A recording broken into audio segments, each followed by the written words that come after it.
Magandang araw mga lods, tara samahan niyo ako ulit gumawa ng salad. May nag-request ulit po sa mga kasamahan ko dito sa bahay. So tara, tuturuan ko po kayong gumawa nito.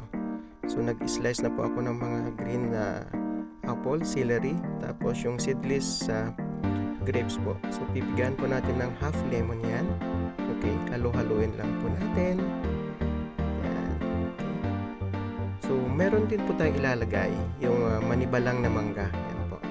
Hindi po masyadong hinog. Slice din po natin yan. Paghalo-haluin. Tapos meron din po akong walnuts. Yan. So medyo pinino ko pa ng konti. Okay.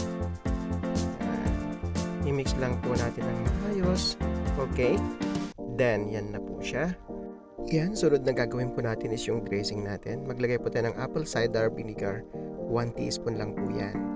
Then yun po, maglalagay din po tayo ng honey. Tapos, salt, pinch of salt. Ayan, tapos black pepper. Okay, so, i-mix lang po natin ng maigi.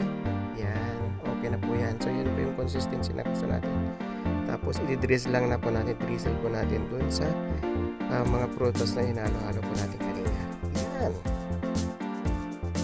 Then, susunod po, maglalagay na po tayo ng mayo.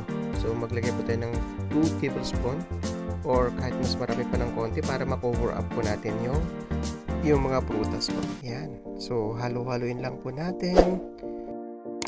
Yan. Then, sasalin po natin sa isang container para matakpan po natin at ilalagay po natin sa chiller. So, the whole night or nasa inyo po yan. Pag gusto nyo na pong kainin, afterwards, pwedeng-pwede na po. Yan.